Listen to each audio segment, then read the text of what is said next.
Section 1 of The Art of Money Getting, or Golden Rules for Making Money, by P.T. Barnum.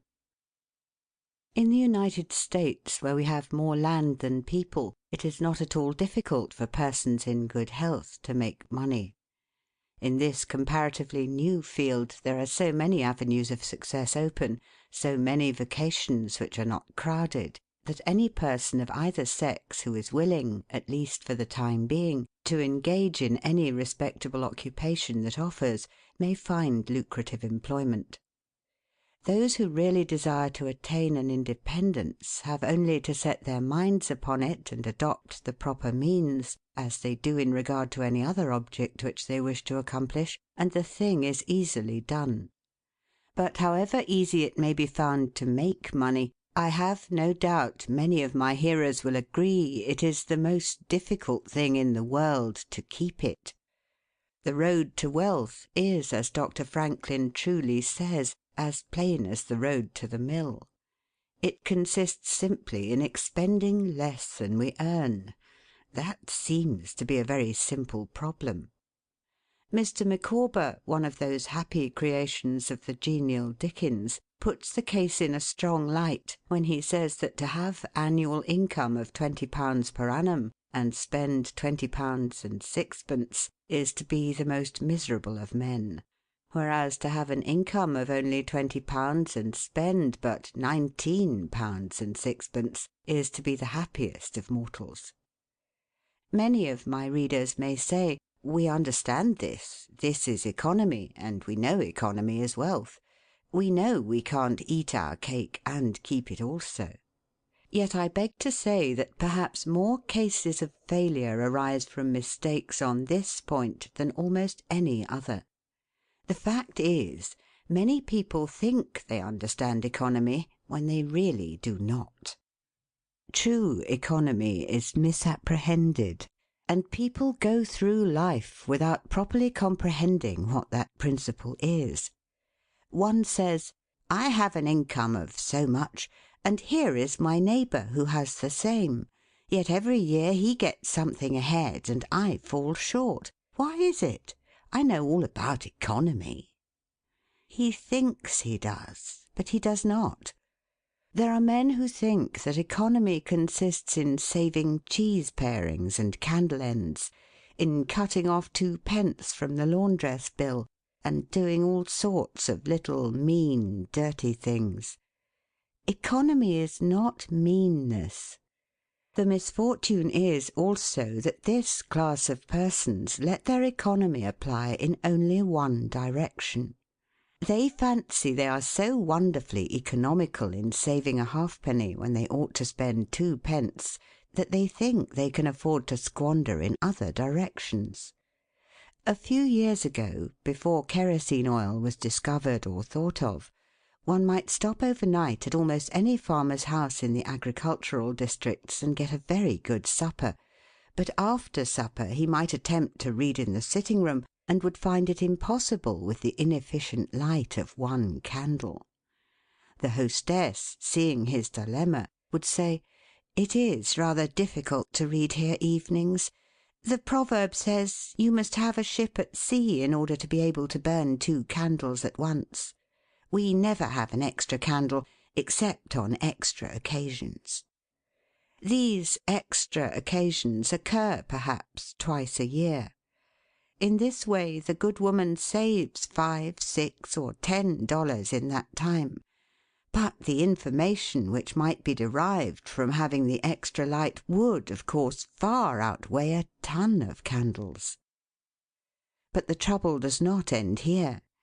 Feeling that she is so economical in tallow candles, she thinks she can afford to go frequently to the village and spend $20 or $30 for ribbons and furbelows, many of which are not necessary. This false connote may frequently be seen in men of business, and in those instances it often runs to writing paper. You find good business men who save all the old envelopes and scraps, and would not tear a new sheet of paper, if they could avoid it, for the world. This is all very well. They may in this way save $5 or $10 a year, But being so economical, only in notepaper, they think they can afford to waste time, to have expensive parties, and to drive their carriages. This is an illustration of Dr. Franklin's saving at the spigot and wasting at the bunghole, penny wise and pound foolish.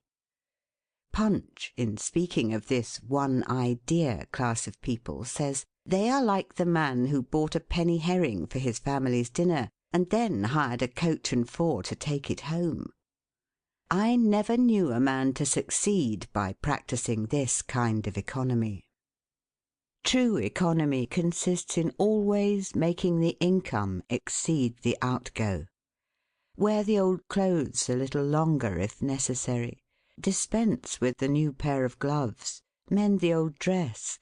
Live on plainer food if need be. So that under all circumstances, unless some unforeseen accident occurs, there will be a margin in favour of the income. A penny here and a dollar there, placed at interest, goes on accumulating, and in this way the desired result is attained. It requires some training, perhaps, to accomplish this economy, but when once used to it, you will find there is more satisfaction in rational saving than in irrational spending. Here is a recipe which I recommend. I have found it to work an excellent cure for extravagance, and especially for mistaken economy. When you find that you have no surplus at the end of the year, and yet have a good income, I advise you to take a few sheets of paper and form them into a book, and mark down every item of expenditure.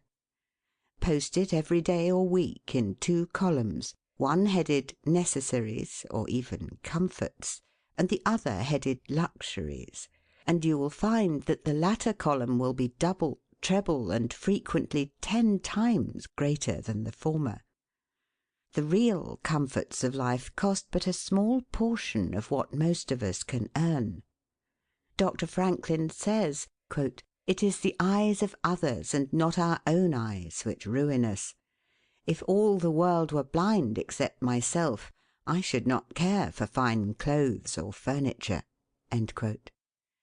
It is the fear of what Mrs. Grundy may say that keeps the noses of many worthy families to the grindstone. In America many persons like to repeat, "We are all free and equal," but it is a great mistake, in more senses than one.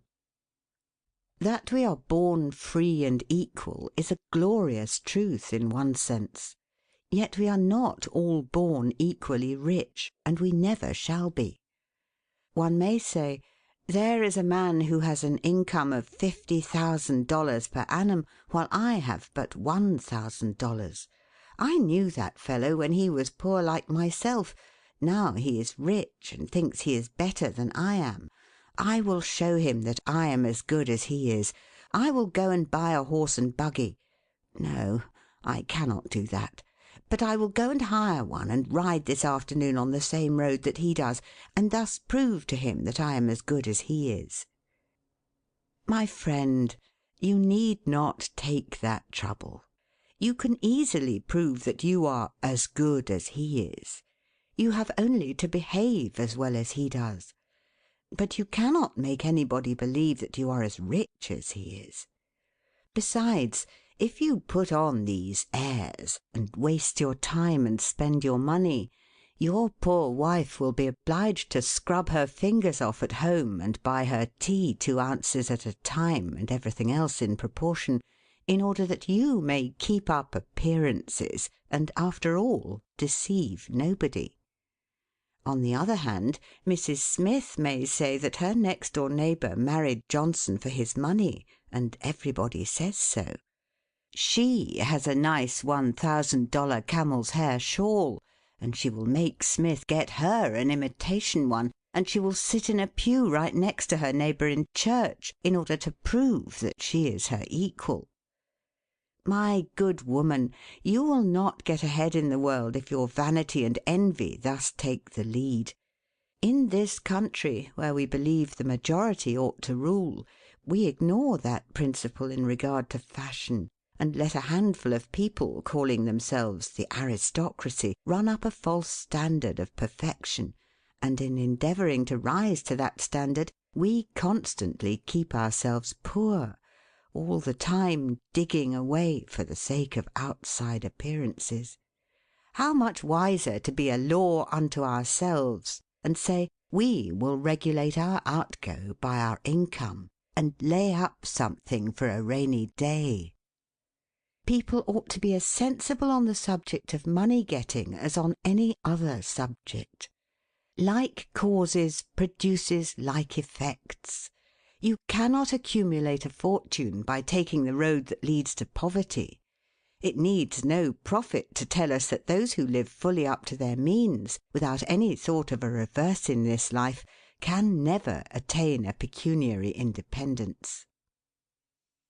Men and women accustomed to gratify every whim and caprice will find it hard at first to cut down their various unnecessary expenses, and will feel it a great self-denial to live in a smaller house than they have been accustomed to, with less expensive furniture, less company, less costly clothing, fewer servants, a less number of balls, parties, theatre-goings, carriage-ridings, pleasure excursions, cigar-smokings, liquor-drinkings, and other extravagances.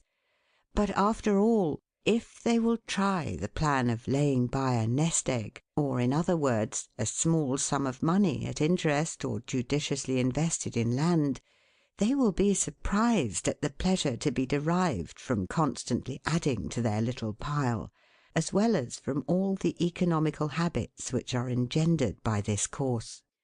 The old suit of clothes and the old bonnet and dress will answer for another season. The Croton or spring water taste better than champagne. A cold bath and a brisk walk will prove more exhilarating than a ride in the finest coach. A social chat, an evening's reading in the family circle, or an hour's play of hunt the slipper and blind man's buff will be far more pleasant than a $50 or $500 party, when the reflection on the difference in cost is indulged in by those who begin to know the pleasures of saving. Thousands of men are kept poor, and tens of thousands are made so after they have acquired quite sufficient to support them well through life, in consequence of laying their plans of living on too broad a platform. Some families expend $20,000 per annum, and some much more, and would scarcely know how to live on less, while others secure more solid enjoyment frequently on a 20th part of that amount. Prosperity is a more severe ordeal than adversity, especially sudden prosperity. Easy come, easy go is an old and true proverb. A spirit of pride and vanity, when permitted to have full sway, is the undying cankerworm which gnaws the very vitals of a man's worldly possessions, let them be small or great, hundreds or millions. Many persons, as they begin to prosper, immediately expand their ideas and commence expending for luxuries, until in a short time their expenses swallow up their income, and they become ruined in their ridiculous attempts to keep up appearances and make a sensation. I know a gentleman of fortune who says that, when he first began to prosper, his wife would have a new and elegant sofa. "That sofa," he says, "cost me $30,000. When the sofa reached the house, it was found necessary to get chairs to match, then sideboards, carpets, and tables to correspond with them, and so on through the entire stock of furniture, when at last it was found that the house itself was quite too small and old-fashioned for the furniture, and a new one was built to correspond with the new purchases. Thus," added my friend, "summing up an outlay of $30,000 caused by that single sofa, and saddling on me in the shape of servants, equipage, and the necessary expenses attendant upon keeping up a fine establishment, a yearly outlay of $11,000, and a tight pinch at that; whereas 10 years ago we lived with much more real comfort, because with much less care, on as many hundreds. The truth is," he continued, "that sofa would have brought me to inevitable bankruptcy had not a most unexampled title to prosperity kept me above it, and had I not checked the natural desire to cut a dash." The foundation of success in life is good health. That is the substratum fortune. It is also the basis of happiness. A person cannot accumulate a fortune very well when he is sick. He has no ambition, no incentive, no force. Of course, there are those who have bad health and cannot help it. You cannot expect that such persons can accumulate wealth. But there are a great many in poor health who need not be so. If, then, sound health is the foundation of success and happiness in life, how important it is that we should study the laws of health, which is but another expression for the laws of nature. The nearer we keep to the laws of nature, the nearer we are to good health. And yet how many persons there are who pay no attention to natural laws, but absolutely transgress them, even against their own natural inclination. We ought to know that the sin of ignorance is never winked at in regard to the violation of nature's laws. Their infraction always brings the penalty. A child may thrust its finger into the flames without knowing it will burn, and so suffers. Repentance, even, will not stop the smart. Many of our ancestors knew very little about the principle of ventilation.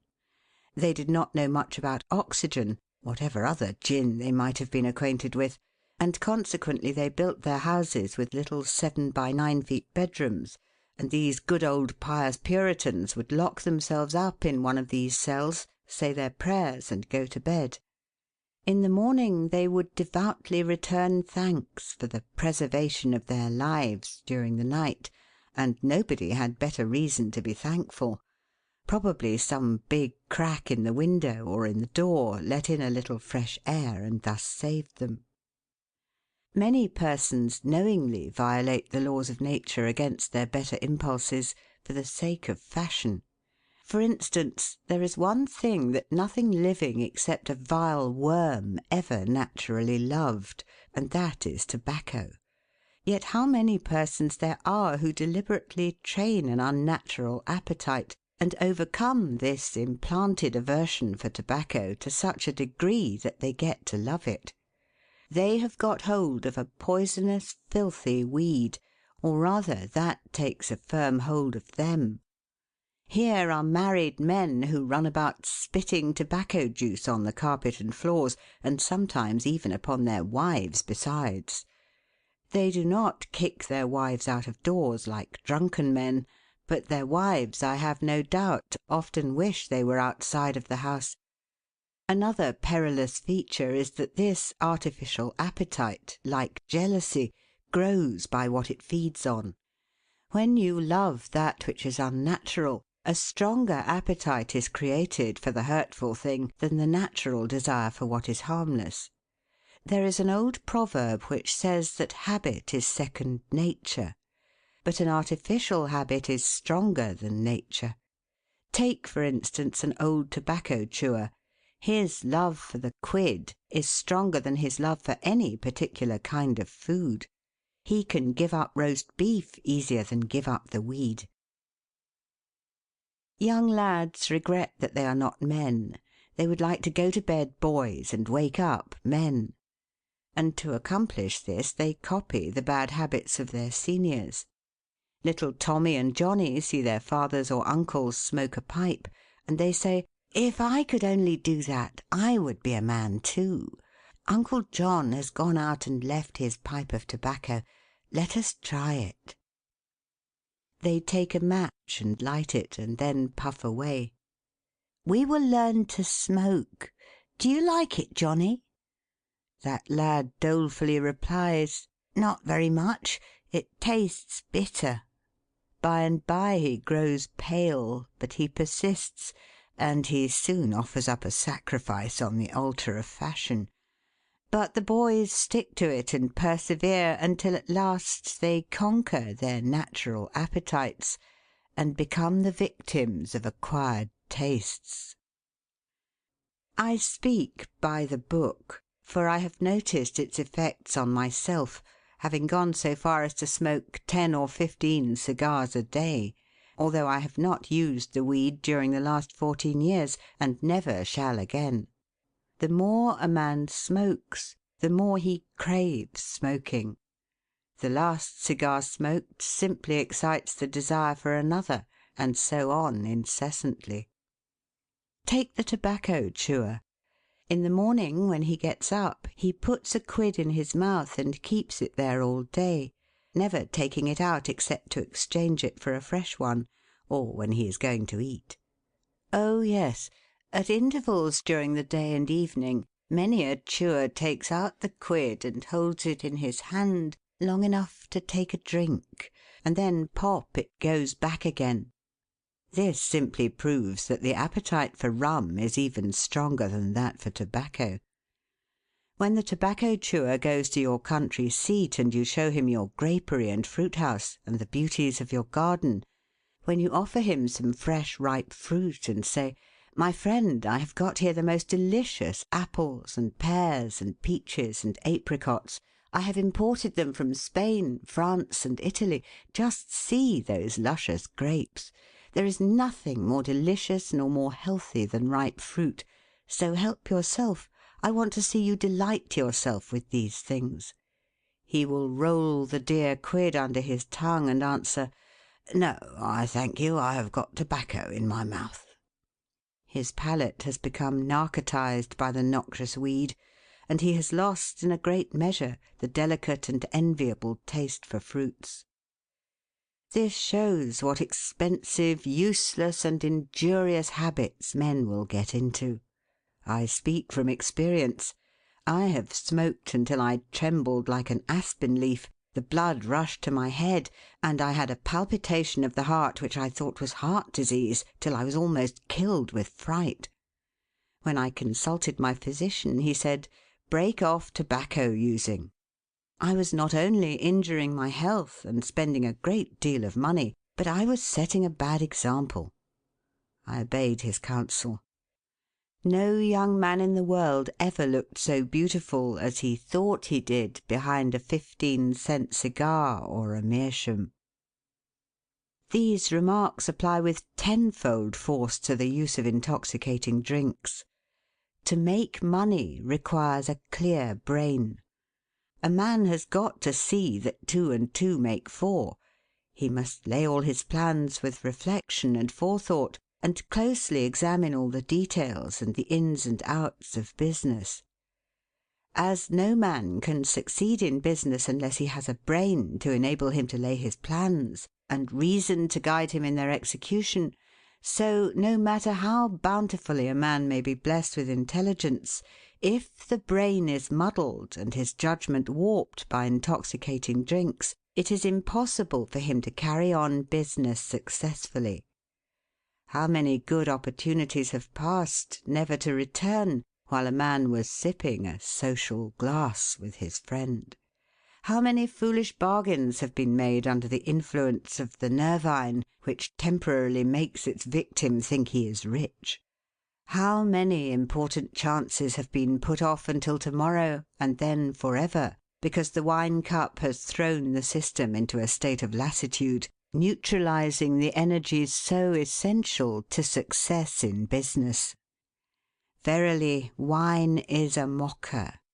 The use of intoxicating drinks as a beverage is as much an infatuation as is the smoking of opium by the Chinese, and the former is quite as destructive to the success of the business man as the latter. It is an unmitigated evil, utterly indefensible in the light of philosophy, religion, or good sense. It is the parent of nearly every other evil in our country. End of section 1. Section 2 of The Art of Money Getting by P.T. Barnum. Don't mistake your vocation. The safest plan, and the one most sure of success for the young man starting in life, is to select the vocation which is most congenial to his tastes. Parents and guardians are often quite too negligent in regard to this. It is very common for a father to say, for example, "I have 5 boys. I will make Billy a clergyman, John a lawyer, Tom a doctor, and Dick a farmer." He then goes into town and looks about to see what he will do with Sammy. He returns home and says, "Sammy, I see watchmaking is a nice genteel business. I think I will make you a goldsmith." He does this regardless of Sam's natural inclinations or genius. We are all, no doubt, born for a wise purpose. There is as much diversity in our brains as in our countenances. Some are born natural mechanics, while some have great aversion to machinery. Let a dozen boys of 10 years get together, and you will soon observe 2 or 3 are whittling out some ingenious device, working with locks or complicated machinery. When they were but 5 years old, their father could find no toy to please them like a puzzle. They are natural mechanics. But the other 8 or 9 boys have different aptitudes. I belong to the latter class. I never had the slightest love for mechanism. On the contrary, I have a sort of abhorrence for complicated machinery.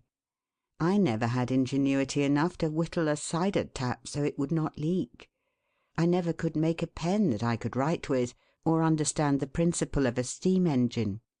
If a man was to take such a boy as I was and attempt to make a watchmaker of him, the boy might, after an apprenticeship of 5 or 7 years, be able to take apart and put together a watch. But all through life he would be working uphill and seizing every excuse for leaving his work and idling away his time. Watchmaking is repulsive to him. Unless a man enters upon the vocation intended for him by nature and best suited to his peculiar genius, he cannot succeed. I am glad to believe that the majority of persons do find their right vocation. Yet we see many who have mistaken their calling, from the blacksmith up or down to the clergyman. You will see, for instance, that extraordinary linguist, the learned blacksmith, who ought to have been a teacher of languages, and you may have seen lawyers, doctors, and clergymen who were better fitted by nature for the anvil or the lapstone. Select the right location. After securing the right vocation, you must be careful to select the proper location. You may have been cut out for a hotel keeper, and they say it requires a genius to know how to keep a hotel. You might conduct a hotel like clockwork, and provide satisfactorily for 500 guests every day. Yet if you should locate your house in a small village, where there is no railroad communication or public travel, the location would be your ruin. It is equally important that you do not commence business where there are already enough to meet all demands in the same occupation. I remember a case which illustrates this subject. When I was in London in 1858, I was passing down Holborn with an English friend, and came to the penny shows. They had immense cartoons outside, portraying the wonderful curiosities to be seen, all for a penny. Being a little in the show line myself, I said, "Let us go in here." We soon found ourselves in the presence of the illustrious showman, and he proved to be the sharpest man in that line I had ever met. He told us some extraordinary stories in reference to his bearded ladies, his albinos, and his armadillos, which we could hardly believe, but thought it better to believe it than look after the proof. He finally begged to call our attention to some wax statuary, and showed us a lot of the dirtiest and filthiest wax figures imaginable. They looked as if they had not seen water since the deluge. "What is there so wonderful about your statuary?" I asked. "I beg you not to speak so satirically," he replied. "Sir, these are not Madame Tussaud's wax figures, all covered with gilt and tinsel and imitation diamonds, and copied from engravings and photographs. Mine, sir, were taken from life. Whenever you look upon one of those figures, You may consider that you are looking upon the living individual." Glancing casually at them, I saw one labelled Henry VIII, and feeling a little curious upon seeing that it looked like Calvin Edson, the living skeleton, I said, "Do you call that Henry VIII?" He replied, "Certainly, sir. It was taken from life at Hampton Court by special order of His Majesty on such a day." He would have given the hour of the day if I had insisted. I said, "Everybody knows that Henry VIII was a great stout old king, and that figure is lean and lank. What do you say to that?" "Why," he replied, "you would be lean and lank yourself if you sat there as long as he has." There was no resisting such arguments. I said to my English friend, "Let us go out. Do not tell him who I am. I show the white feather. He beats me." He followed us to the door, and seeing the rabble in the street, he called out, "Ladies and gentlemen, I beg to draw your attention to the respectable character of my visitors," pointing to us as we walked away. I called upon him a couple of days afterwards, told him who I was, and said, "My friend, you are an excellent showman, but you have selected a bad location." He replied, "This is true, sir. I feel that all my talents are thrown away. But what can I do?" "You can go to America," I replied. "You can give full play to your faculties over there. You will find plenty of elbow room in America. I will engage you for 2 years. After that you'll be able to go on your own account."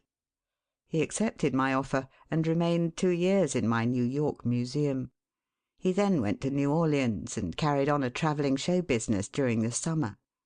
To day he is worth $60,000, simply because he selected the right vocation, and also secured the proper location. The old proverb says, "3 removes are as bad as a fire." But when a man is in the fire, it matters but little how soon or how often he removes. Avoid debt. Young men starting in life should avoid running into debt. There is scarcely anything that drags a person down like debt. It is a slavish position to get in, yet we find many a young man hardly out of his teens running in debt. He meets a chum and says, "Look at this, I have got trusted for a new suit of clothes." He seems to look upon the clothes as so much given to him. Well, it frequently is so, but if he succeeds in paying and then gets trusted again, he is adopting a habit which will keep him in poverty through life.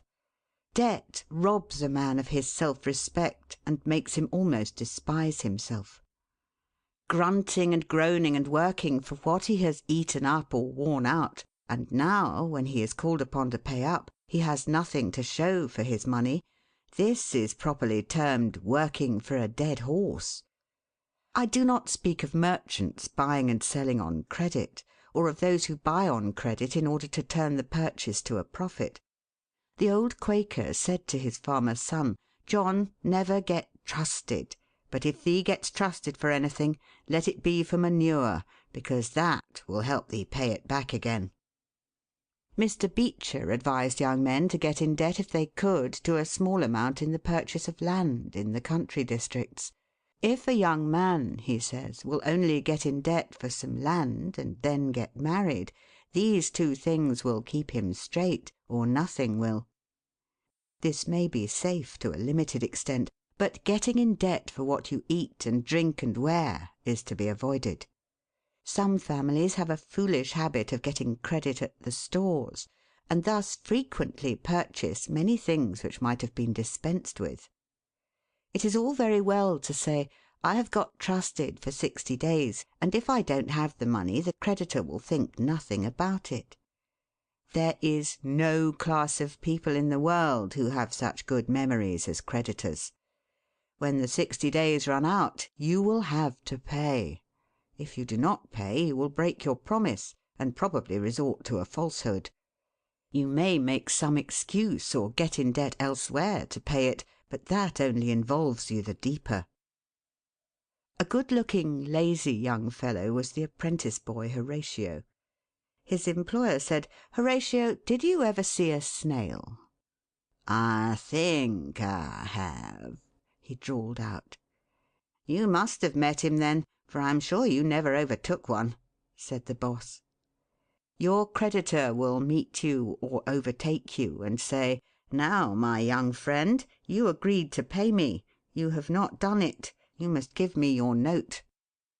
You give the note on interest, and it commences working against you. It is a dead horse. The creditor goes to bed at night and wakes up in the morning better off than when he retired to bed, because his interest has increased during the night, but you grow poorer while you are sleeping, for the interest is accumulating against you. Money is in some respects like fire. It is a very excellent servant, but a terrible master. When you have it mastering you, when interest is constantly piling up against you, it will keep you down in the worst kind of slavery. But let money work for you, and you have the most devoted servant in the world. It is no eye servant. There is nothing animate or inanimate that will work so faithfully as money when placed at interest, well secured. It works night and day, and in wet or dry weather. I was born in the Blue Law State of Connecticut, where the old Puritans had laws so rigid that it was said they fined a man for kissing his wife on Sunday. Yet these rich old Puritans would have thousands of dollars at interest, and on Saturday night would be worth a certain amount. On Sunday they would go to church and perform all the duties of a Christian. On waking up on Monday morning, they would find themselves considerably richer than the Saturday night previous, simply because their money placed at interest had worked faithfully for them all day Sunday, according to law. Do not let it work against you. If you do, there is no chance for success in life so far as money is concerned. John Randolph, the eccentric Virginian, once exclaimed in Congress, "Mr. Speaker, I have discovered the philosopher's stone. Pay as you go." This is indeed nearer to the philosopher's stone than any alchemist has ever yet arrived. Persevere. When a man is in the right path, he must persevere. I speak of this because there are some persons who are born tired, naturally lazy and possessing no self-reliance and no perseverance. But they can cultivate these qualities, as Davy Crockett said, "This thing remember when I am dead, be sure you are right, then go ahead." It is this go-aheaditiveness, this determination not to let the horrors or the blues take possession of you so as to make you relax your energies in the struggle for independence, which you must cultivate. How many have almost reached the goal of their ambition, but, losing faith in themselves, have relaxed their energies, and the golden prize has been lost for ever. It is, no doubt, often true, as Shakespeare says, "There is a tide in the affairs of men, which, taken at the flood, leads on to fortune." If you hesitate, some bolder hand will stretch out before you and get the prize. Remember the proverb of Solomon, "He becometh poor that dealeth with a slack hand, but the hand of the diligent maketh rich." Perseverance is sometimes but another word for self-reliance. Many persons naturally look on the dark side of life and borrow trouble. They are born so. Then they ask for advice, and they will be governed by one wind and blown by another, and cannot rely upon themselves. Until you can get so that you can rely upon yourself, you need not expect to succeed. I have known men personally who have met with pecuniary reverses and absolutely committed suicide, because they thought they could never overcome their misfortune. But I have known others who have met more serious financial difficulties and have bridged them over by simple perseverance, aided by a firm belief that they were doing justly and that Providence would overcome evil with good. You will see this illustrated in any sphere of life. Take two generals, both understand military tactics, both educated at West Point, if you please, both equally gifted. Yet one having this principle of perseverance, and the other lacking it, the former will succeed in his profession, while the latter will fail.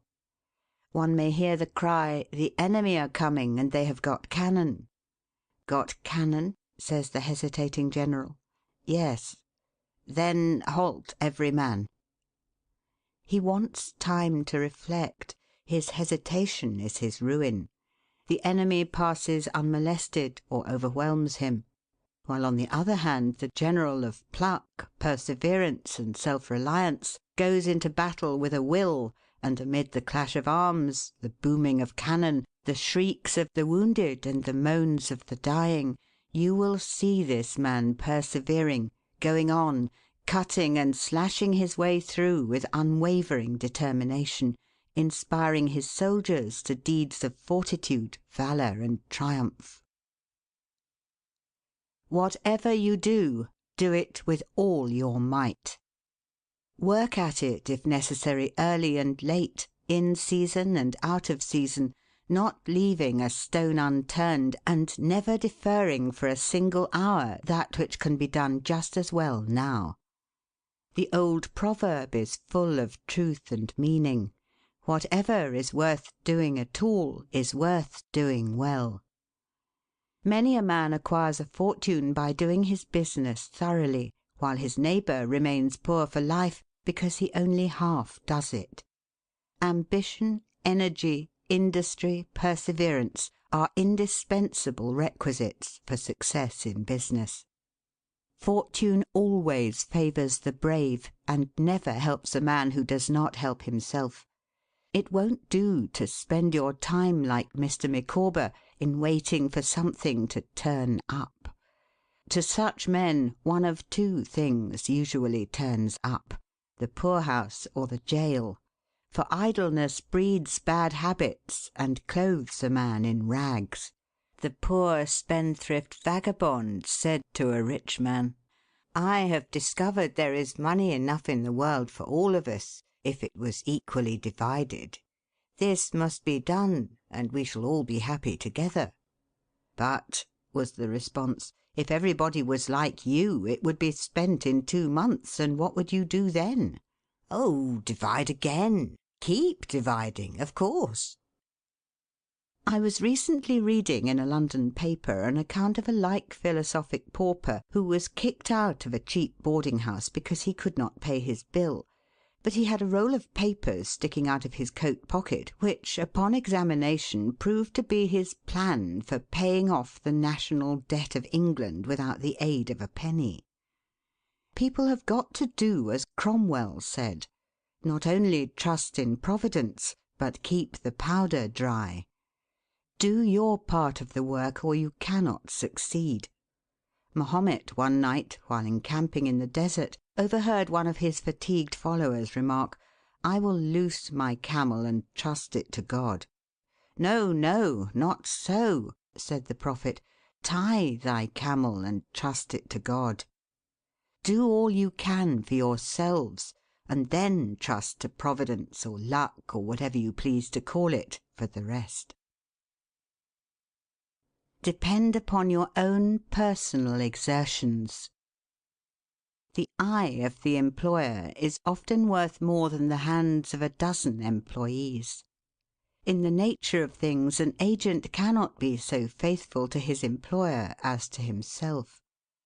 Many who are employers will call to mind instances where the best employees have overlooked important points which could not have escaped their own observation as a proprietor. No man has a right to expect to succeed in life unless he understands his business, and nobody can understand his business thoroughly unless he learns it by personal application and experience. A man may be a manufacturer. He has got to learn the many details of his business personally. He will learn something every day, and he will find he will make mistakes nearly every day. And these very mistakes are helps to him in the way of experiences, if he but heeds them. He will be like the Yankee tin peddler, who, having been cheated as to quality in the purchase of his merchandise, said, "All right, there's a little information to be gained every day. I will never be cheated in that way again." Thus a man buys his experience, and it is the best kind if not purchased at too dear a rate. I hold that every man should, like Cuvier, the French naturalist, thoroughly know his business. So proficient was he in the study of natural history that you might bring to him the bone or even a section of a bone of an animal which he had never seen described, and, reasoning from analogy, he would be able to draw a picture of the object from which the bone had been taken. On one occasion his students attempted to deceive him. They rolled one of their number in a cow skin and put him under the professor's table as a new specimen. When the philosopher came into the room, some of the students asked him what animal it was. Suddenly the animal said, "I am the devil, and I am going to eat you." It was but natural that Cuvier should desire to classify this creature, and examining it intently, he said, "Divided hoof, graminivorous. It cannot be done." He knew that an animal with a split hoof must live upon grass and grain or other kind of vegetation, and would not be inclined to eat flesh, dead or alive, so he considered himself perfectly safe. The possession of a perfect knowledge of your business is an absolute necessity in order to ensure success. Among the maxims of the elder Rothschild was one, an apparent paradox: "Be cautious and bold." This seems to be a contradiction in terms, but it is not, and there is great wisdom in the maxim. It is, in fact, a condensed statement of what I have already said. It is to say, you must exercise your caution in laying your plans, but be bold in carrying them out. A man who is all caution will never dare to take hold and be successful, and a man who is all boldness is merely reckless and must eventually fail. A man may go on 'Change and make $50,000 or $100,000 in speculating in stocks at a single operation, but if he has simple boldness without caution, it is mere chance, and what he gains to-day he will lose to-morrow. You must have both the caution and the boldness to ensure success. The Rothschilds have another maxim: never have anything to do with an unlucky man or place.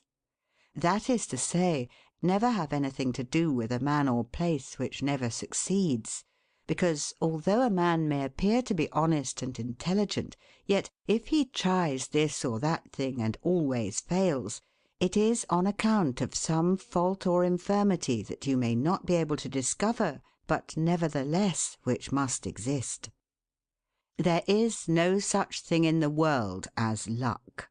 There never was a man who could go out in the morning and find a purse full of gold in the street to-day, and another to-morrow, and so on, day after day.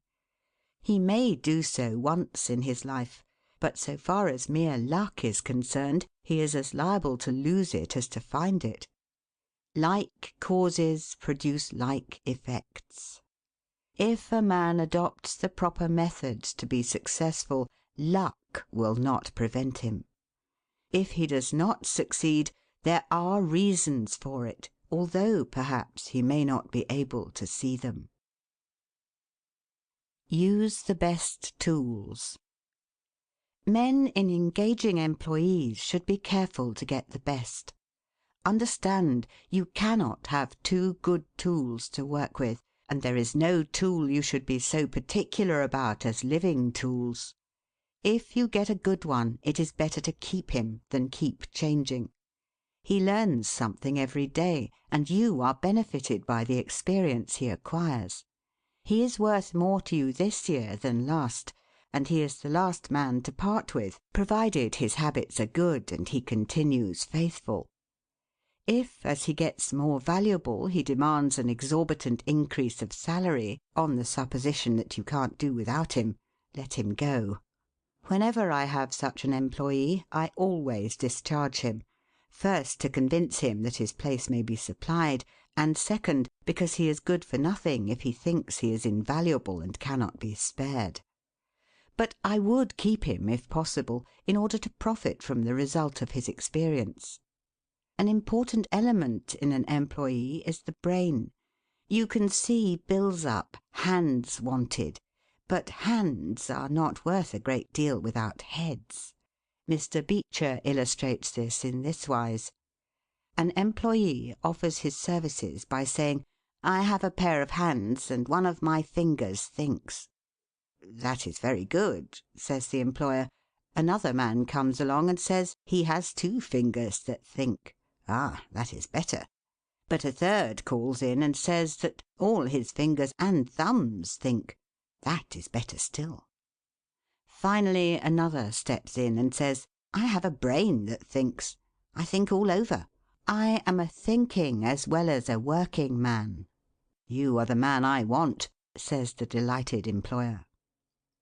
Those men who have brains and experience are therefore the most valuable, and not to be readily parted with. It is better for them, as well as yourself, to keep them, at reasonable advances in their salaries from time to time. Don't get above your business.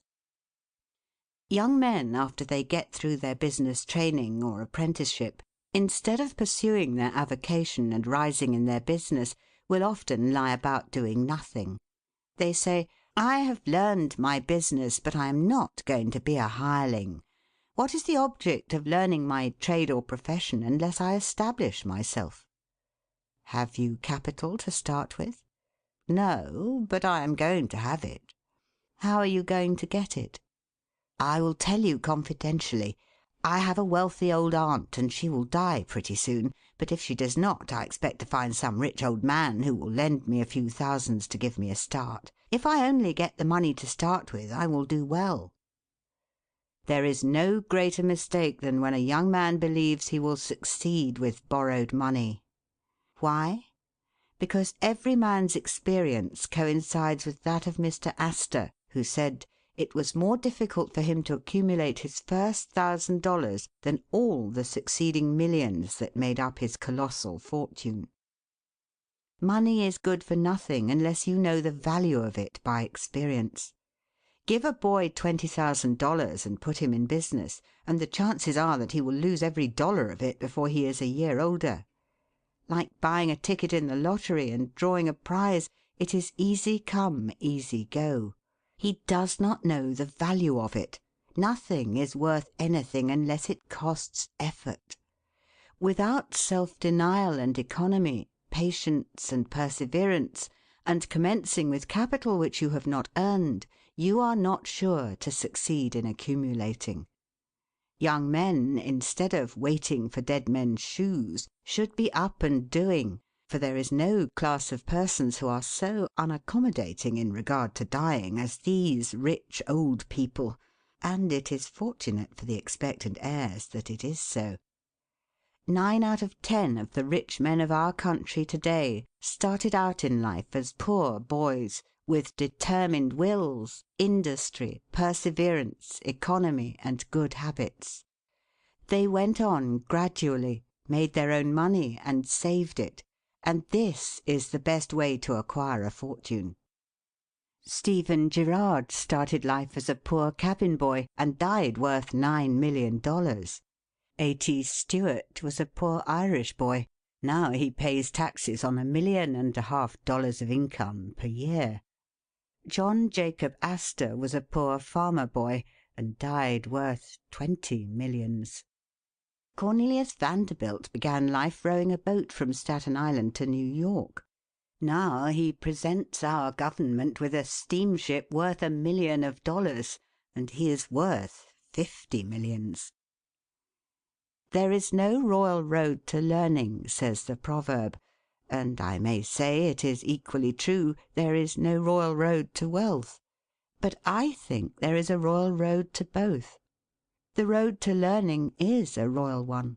The road that enables the student to expand his intellect and add every day to his stock of knowledge, until, in the pleasant process of intellectual growth, he is able to solve the most profound problems, to count the stars, to analyse every atom of the globe, and to measure the firmament. This is a regal highway, and it is the only road worth travelling. So in regard to wealth. Go on in confidence, study the rules, and, above all things, study human nature. For the proper study of mankind is man. And you will find that while expanding the intellect and the muscles, your enlarged experience will enable you every day to accumulate more and more principle, which will increase itself by interest and otherwise, until you arrive at a state of independence. You will find, as a general thing, that the poor boys get rich and the rich boys get poor. For instance, a rich man at his decease leaves a large estate to his family. His eldest sons, who have helped him earn his fortune, know by experience the value of money, and they take their inheritance and add to it. The separate portions of the young children are placed at interest, and the little fellows are patted on the head and told a dozen times a day, "You are rich. You will never have to work. You can always have whatever you wish, for you were born with a golden spoon in your mouth." The young heir soon finds out what that means. He has the finest dresses and playthings. He is crammed with sugar candies and almost killed with kindness, and he passes from school to school, petted and flattered. He becomes arrogant and self-conceited, abuses his teachers, and carries everything with a high hand. He knows nothing of the real value of money, having never earned any, but he knows all about the golden spoon business. At college he invites his poor fellow-students to his room, where he wines and dines them. He is cajoled and caressed, and called a glorious good fellow because he is so lavish of his money. He gives his game suppers, drives his fast horses, invites his chums to fêtes and parties, determined to have lots of good times. He spends the night in frolics and debauchery, and leads off his companions with the familiar song, "We won't go home till morning." He gets them to join him in pulling down signs, taking gates from their hinges and throwing them into backyards and horse-ponds. If the police arrest them, he knocks them down, is taken to the lock-up, and joyfully foots the bills. "Ha, my boys," he cries, "what is the use of being rich if you can't enjoy yourself?" He might more truly say, if you can't make a fool of yourself. But he is fast, hates slow things, and don't see it. Young men loaded down with other people's money are almost sure to lose all they inherit, and they acquire all sorts of bad habits which in the majority of cases ruin them in health, purse, and character. In this country one generation follows another, and the poor of to-day are rich in the next generation, or the third. Their experience leads them on, and they become rich, and they leave vast riches to their young children. These children, having been reared in luxury, are inexperienced and get poor. And after long experience another generation comes on and gathers up riches again in turn. And thus history repeats itself, and happy is he who by listening to the experience of others avoids the rocks and shoals on which so many have been wrecked. In England the business makes the man. If a man in that country is a mechanic or working man, he is not recognised as a gentleman. On the occasion of my first appearance before Queen Victoria, the Duke of Wellington asked me what sphere in life General Tom Thumb's parents were in. "His father is a carpenter," I replied. "Oh, I had heard he was a gentleman," was the response of his Grace. In this republican country the man makes the business. No matter whether he is a blacksmith, a shoemaker, a farmer, banker, or lawyer, So long as his business is legitimate, he may be a gentleman. So any legitimate business is a double blessing. It helps the man engaged in it, and also helps others. The farmer supports his own family, but he also benefits the merchant or mechanic who needs the products of his farm. The tailor not only makes a living by his trade, but he also benefits the farmer, the clergyman, and others who cannot make their own clothing. But all these classes of men may be gentlemen. The great ambition should be to excel all others engaged in the same occupation. The college student who was about graduating said to an old lawyer, "I have not yet decided which profession I will follow. Is your profession full?" "The basement is much crowded, but there is plenty of room upstairs," was the witty and truthful reply. No profession, trade, or calling is overcrowded in the upper story.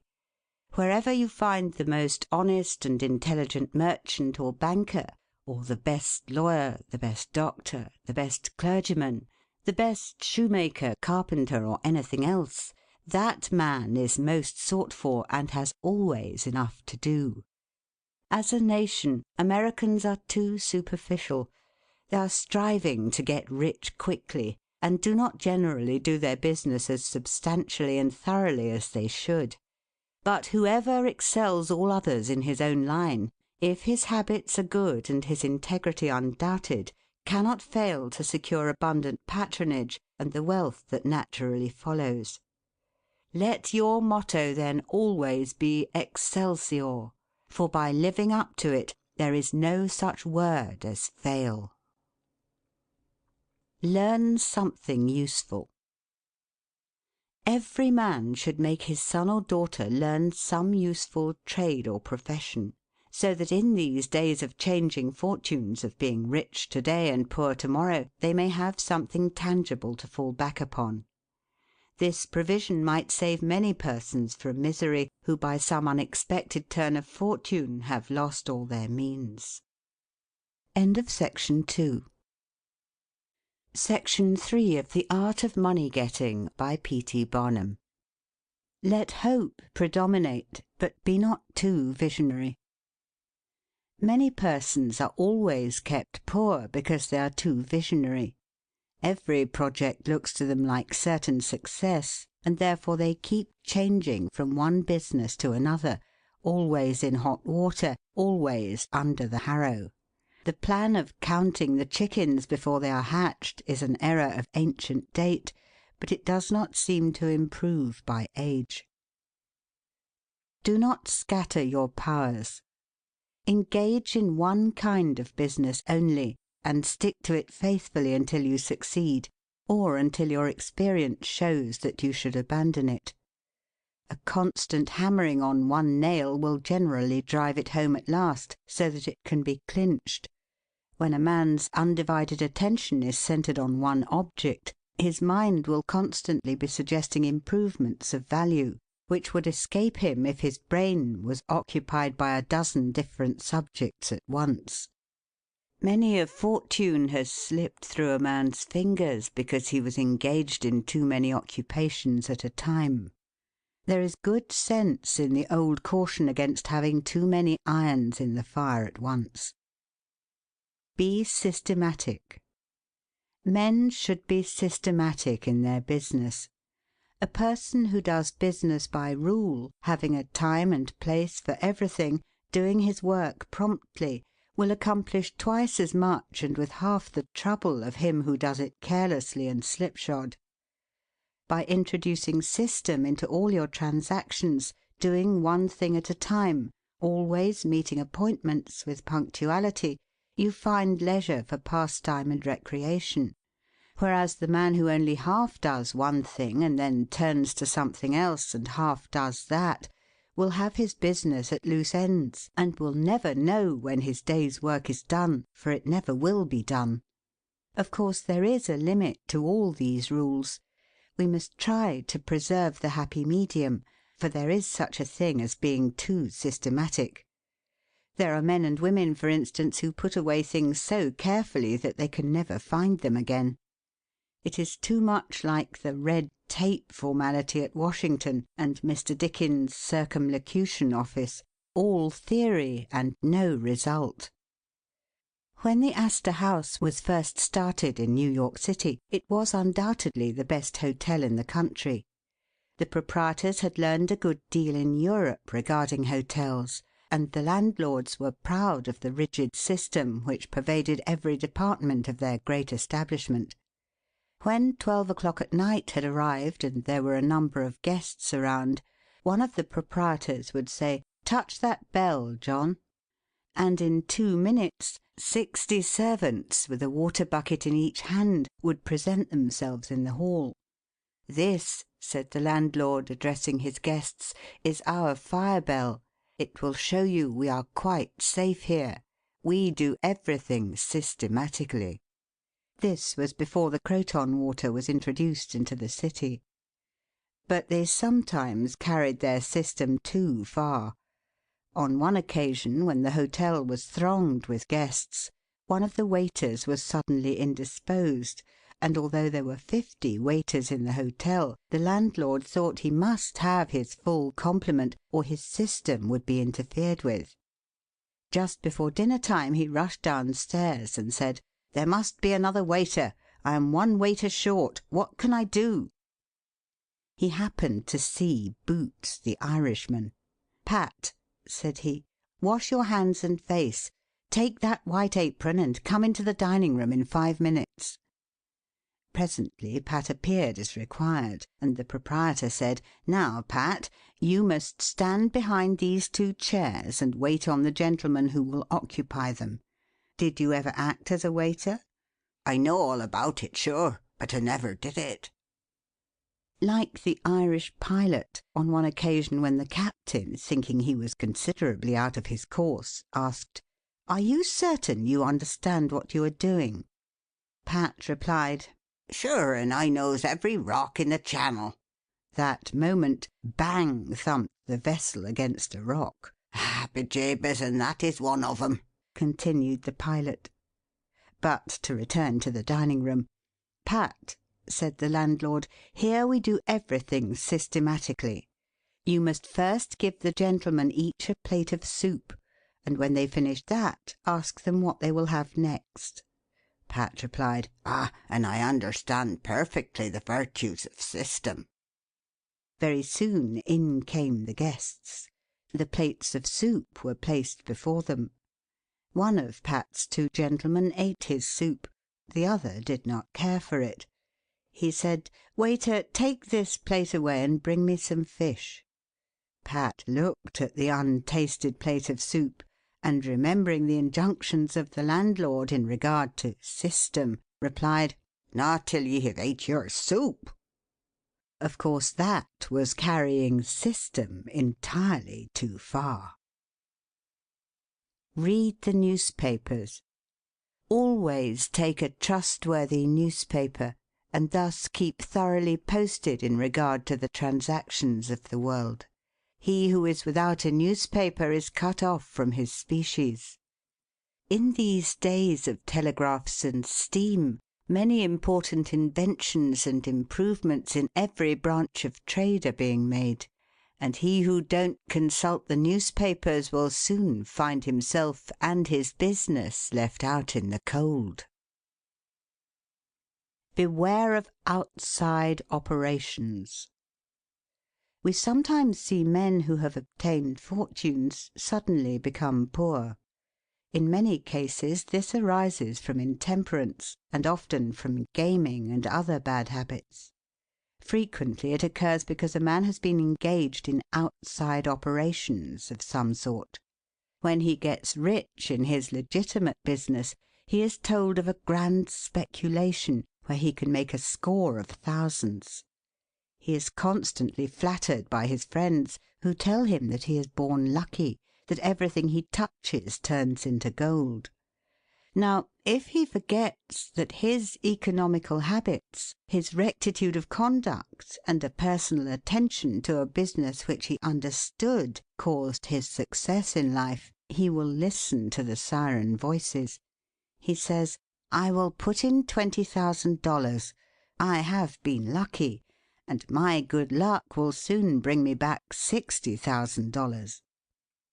A few days elapse, and it is discovered he must put in $10,000 more. Soon after he is told it is all right, but certain matters not foreseen require an advance of $20,000 more, which will bring him a rich harvest. But before the time comes around to realize, the bubble bursts, he loses all he is possessed of, and then he learns what he ought to have known at the first, that however successful a man may be in his own business, if he turns from that and engages in a business which he don't understand, he is like Samson when shorn of his locks. His strength has departed, and he becomes like other men. If a man has plenty of money, he ought to invest something in everything that appears to promise success and that will probably benefit mankind. But let the sums thus invested be moderate in amount, and never let a man foolishly jeopardize a fortune that he has earned in a legitimate way by investing it in things in which he has had no experience. Don't endorse without security. I hold that no man ought ever to endorse a note or become security for any man, be it his father or brother, to a greater extent than he can afford to lose and care nothing about, without taking good security. Here is a man that is worth $20,000. He is doing a thriving manufacturing or mercantile trade. You are retired and living on your money. He comes to you and says, "You are aware that I am worth $20,000 and don't owe a dollar. If I had $5,000 in cash, I could purchase a particular lot of goods and double my money in a couple of months. Will you endorse my note for that amount?" You reflect that he is worth $20,000, and you incur no risk by endorsing his note. You like to accommodate him, and you lend your name without taking the precaution of getting security.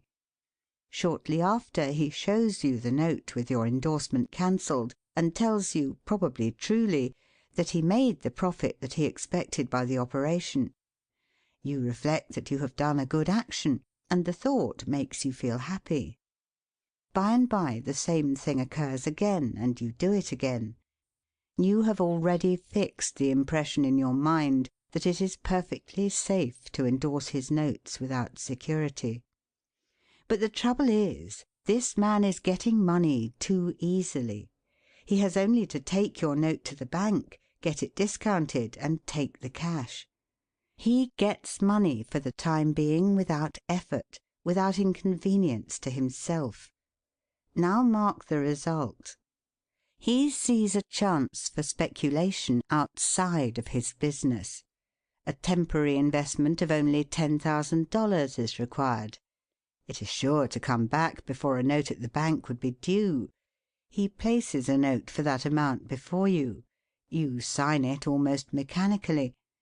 Being firmly convinced that your friend is responsible and trustworthy, you endorse his notes as a matter of course. Unfortunately, the speculation does not come to a head quite so soon as was expected, and another $10,000 note must be discounted to take up the last one when due. Before this note matures, the speculation has proved an utter failure, and all the money is lost. Does the loser tell his friend, the endorser, that he has lost half of his fortune? Not at all. He don't even mention that he has speculated at all. But he has got excited. The spirit of speculation has seized him. He sees others making large sums in this way. We seldom hear of the losers. And like other speculators, he looks for his money where he loses it. He tries again. Endorsing notes has become chronic with you, and at every loss he gets your signature for whatever amount he wants. Finally, you discover your friend has lost all of his property and all of yours.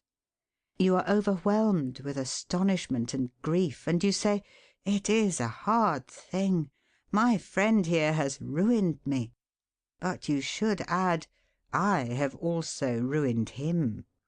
If you had said in the first place, I will accommodate you, but I never endorse without taking ample security, he could not have gone beyond the length of his tether, and he would never have been tempted away from his legitimate business.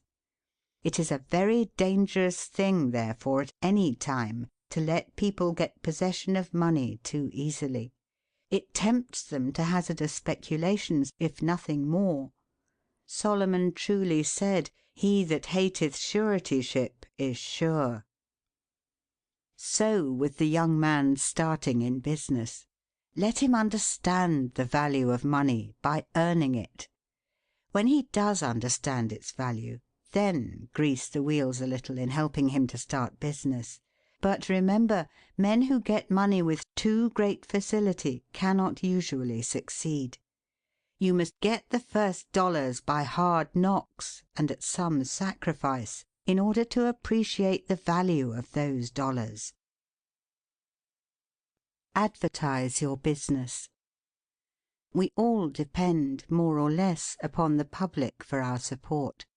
We all trade with the public: lawyers, doctors, shoemakers, artists, blacksmiths, showmen, opera singers, railroad presidents, and college professors. Those who deal with the public must be careful that their goods are valuable, that they are genuine and will give satisfaction. When you get an article which you know is going to please your customers, and that when they have tried it they will feel they have got their money's worth, then let the fact be known that you have got it. Be careful to advertise it in some shape or other, because it is evident that if a man has ever so good an article for sale, and nobody knows it, it will bring him no return. In a country like this, where nearly everybody reads, and where newspapers are issued and circulated in editions of 5,000 to 200,000, it would be very unwise if this channel was not taken advantage of to reach the public in advertising. A newspaper goes into the family and is read by wife and children as well as the head of the house. Hence hundreds and thousands of people may read your advertisement while you are attending to your routine business. Many, perhaps, read it while you are asleep. The whole philosophy of life is first sow, then reap. That is the way the farmer does. He plants his potatoes and corn and sows his grain, and then goes about something else, and the time comes when he reaps. But he never reaps first and sows afterwards. This principle applies to all kinds of business, and to nothing more eminently than to advertising. If a man has a genuine article, there is no way in which he can reap more advantageously than by sowing to the public in this way. He must, of course, have a really good article, and one which will please his customers. Anything spurious will not succeed permanently, because the public is wiser than many imagine. Men and women are selfish, and we all prefer purchasing where we can get the most for our money, and we try to find out where we can most surely do so. You may advertise a spurious article and induce many people to call and buy it once, but they will denounce you as an impostor and swindler, and your business will gradually die out and leave you poor. This is right. Few people can safely depend upon chance custom. You all need to have your customers return and purchase again. A man said to me, "I have tried advertising and did not succeed, yet I have a good article." I replied, "My friend, there may be exceptions to a general rule, but how do you advertise?" "I put it in a weekly newspaper 3 times and paid $1.50 for it." I replied, "Sir, advertising is like learning. A little is a dangerous thing." A French writer says that "the reader of a newspaper does not see the first insertion of an ordinary advertisement. The second insertion he sees, but does not read. The third insertion he reads. The fourth insertion he looks at the price. The 5th insertion, he speaks of it to his wife. The 6th insertion, he is ready to purchase. And the 7th insertion, he purchases. Your object in advertising is to make the public understand what you have got to sell, and if you have not the pluck to keep advertising until you have imparted that information, all the money you have spent is lost. You are like the fellow who told the gentleman if he would give him 10 cents it would save him $1. "How can I help you so much with so small a sum?" asked the gentleman in surprise. "I started out this morning," hiccuped the fellow, "with the full determination to get drunk, and I have spent my only $1 to accomplish the object, and it has not quite done it. 10 cents worth more of whiskey would just do it, and in this manner I should save the $1 already expended." So a man who advertises at all must keep it up until the public know who and what he is, and what his business is, or else the money invested in advertising is lost. Some men have a peculiar genius for writing a striking advertisement, one that will arrest the attention of the reader at first sight. This tact, of course, gives the advertiser a great advantage. Sometimes a man makes himself popular by an unique sign or a curious display in his window. Recently I observed a swing sign extending over the sidewalk in front of a store, on which was the inscription in plain letters, "Don't read the other side." Of course I did, and so did everybody else. And I learned that the man had made an independence by first attracting the public to his business in that way, and then using his customers well afterwards. Genin the Hatter bought the first Jenny Lind ticket at auction for $225 because he knew it would be a good advertisement for him. "Who is the bidder?" said the auctioneer as he knocked down that ticket at Castle Garden. "Genin the Hatter," was the response. Here were thousands of people from the Fifth Avenue and from distant cities in the highest stations in life. "Who is Genin the Hatter?" they exclaimed. They had never heard of him before. The next morning the newspapers and telegraph had circulated the facts from Maine to Texas, and from 5 to 10 millions of people had read that the tickets sold at auction for Jenny Lind's first concert amounted to about $20,000, and that a single ticket was sold at $225 to Genin the Hatter. Men throughout the country involuntarily took off their hats to see if they had a Genin hat on their heads. At a town in Iowa it was found that in the crowd around the post office there was one man who had a Genin hat, and he showed it in triumph, although it was worn out and not worth 2 cents. "Why," one man exclaimed, "you have a real Genin hat. What a lucky fellow you are." Another man said, "Hang on to that hat. It will be a valuable heirloom in your family." Still another man in the crowd, who seemed to envy the possessor of this good fortune, said, "Come, give us all a chance. Put it up at auction." He did so, and it was sold as a keepsake for $9.50. What was the consequence to Mr. Genin? He sold 10,000 extra hats per annum the first 6 years. 9/10 of the purchasers bought of him probably out of curiosity, and many of them, finding that he gave them an equivalent for their money, became his regular customers. This novel advertisement first struck their attention, and then, as he made a good article, they came again. Now, I don't say that everybody should advertise as Mr. Genin did, but I say if a man has got goods for sale and he don't advertise them in some way, the chances are that some day the sheriff will do it for him. Nor do I say that everybody must advertise in a newspaper, or indeed use printer's ink at all. On the contrary, although that article is indispensable in the majority of cases, yet doctors and clergymen, and sometimes lawyers and some others, can more effectually reach the public in some other manner. But it is obvious they must be known in some way, else how could they be supported? Be polite and kind to your customers. Politeness and civility are the best capital ever invested in business.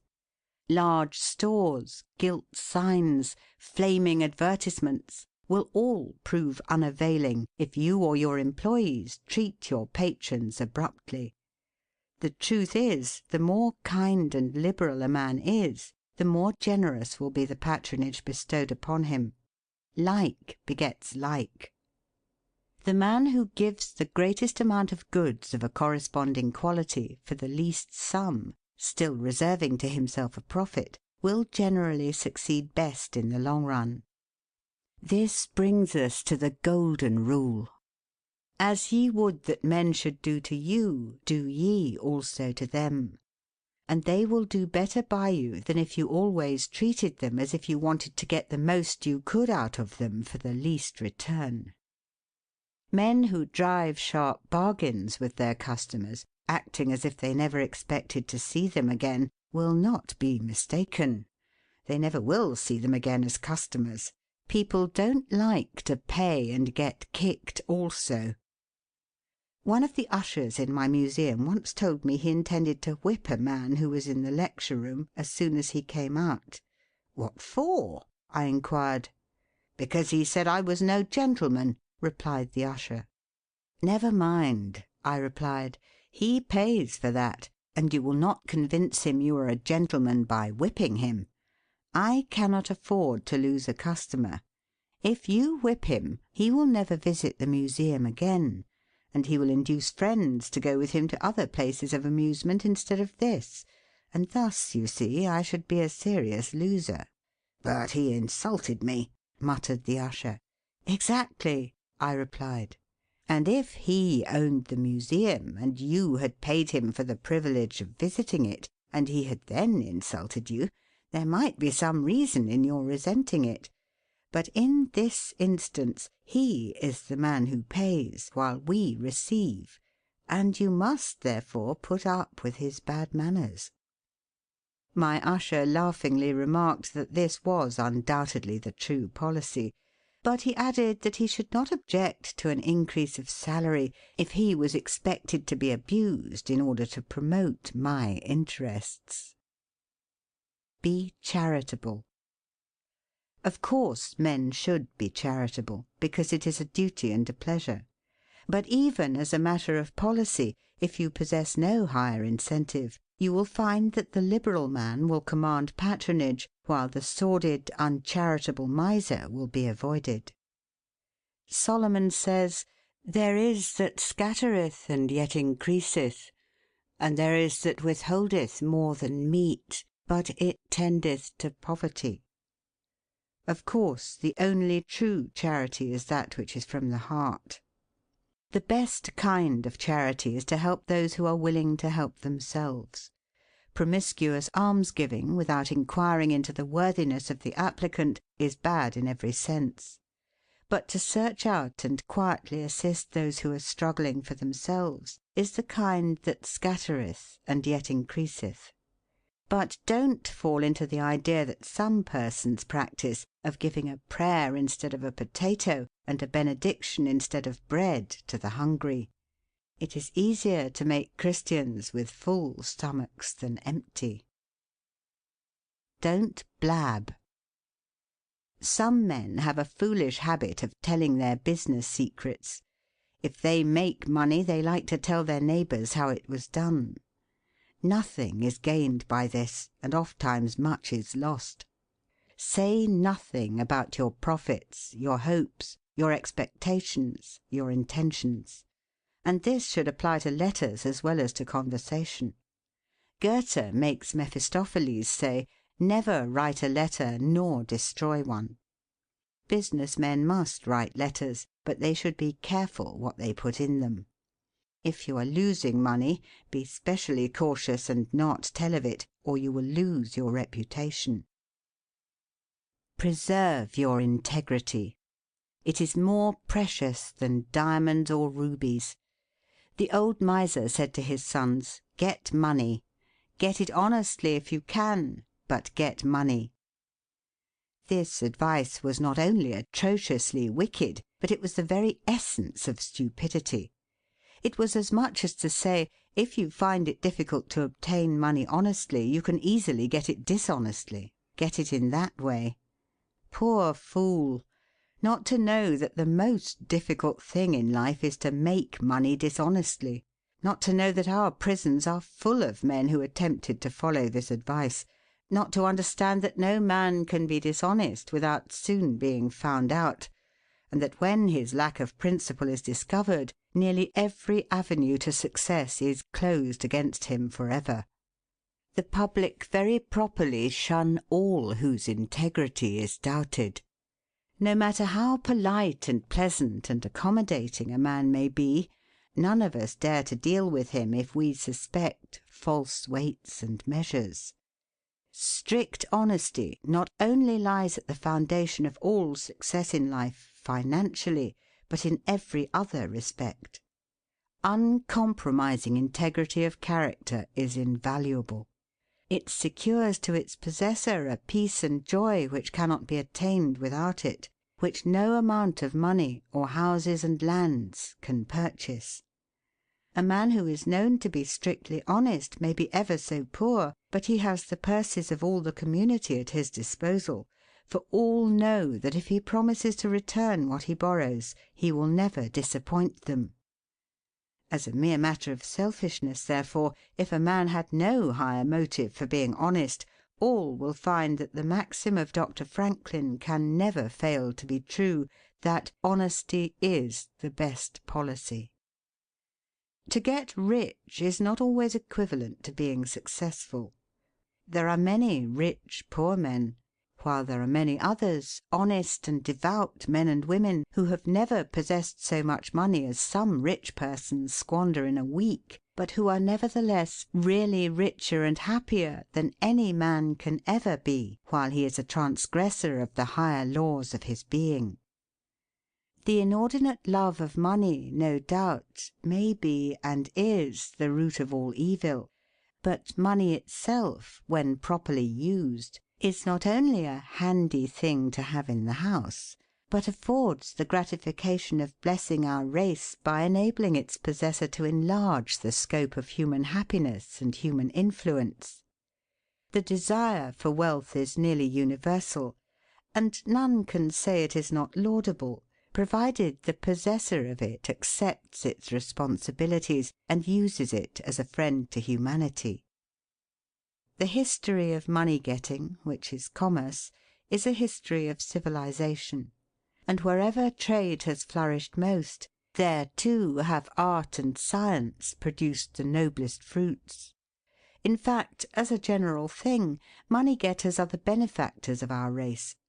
To them, in a great measure, are we indebted for our institutions of learning and of art, our academies, colleges, and churches. It is no argument against the desire for, or the possession of wealth, to say that there are sometimes misers who hoard money only for the sake of hoarding, and who have no higher aspiration than to grasp everything which comes within their reach. As we have sometimes hypocrites in religion and demagogues in politics, so there are occasionally misers among money-getters.